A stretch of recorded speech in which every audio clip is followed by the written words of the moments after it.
मरकजी वजारत सेहत के मुताबिक भारत में गुज़िश्ता 24 घंटों के दौरान कोरोना वायरस के 90,000 से ज़्यादा नए मामले हुए रिपोर्ट। इस दौरान 19,206 अफराद की शिफायाबी हासिल, जबकि 325 अफराद की चले गई जान।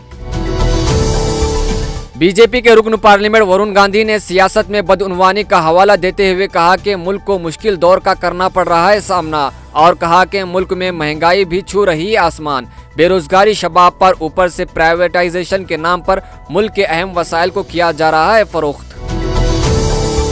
वजीर आजम के ऐलान के मुताबिक आइंदा हफ्ते से फ्रंट लाइन हेल्थ वर्कर्स और बुजुर्गों को बूस्टर खुराक देने की मुहिम हो जाएगी शुरू, और कहा कि बूस्टर खुराक या तीसरी खुराक इसी वैक्सीन की लगाई जाएगी जिसकी दोनों खुराक पहले लगाई गई है।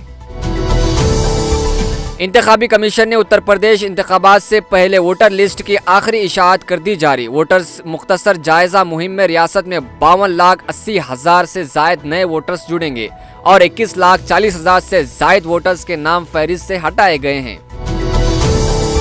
2 साल बाद इंतखाबी मौसम में पंजाब के दौरे पर गए वजीर आजम नरेंद्र मोदी को सरहदी रियासत में मौसम और किसानों का करना पड़ा सामना। फिरोजपुर में होने वाले रैली को कर दिया गया रद्द।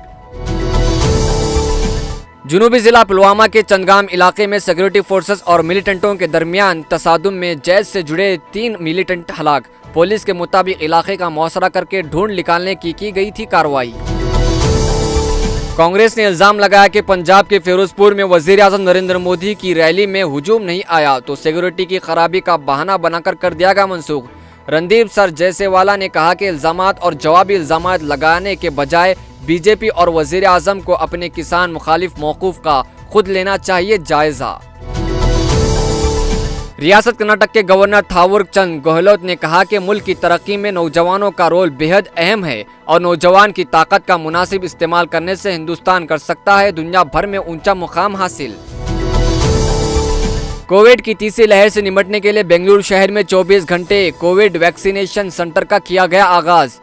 रियासती वजीर यशवंत नारायण ने सबरामन्या नगर और वियाली कावल के नए सिटी प्राइमरी हेल्थ सेंटर और KC जनरल अस्पताल में मल्लेश्वरम के सामने किया सेंटर्स का इफ्तिताह।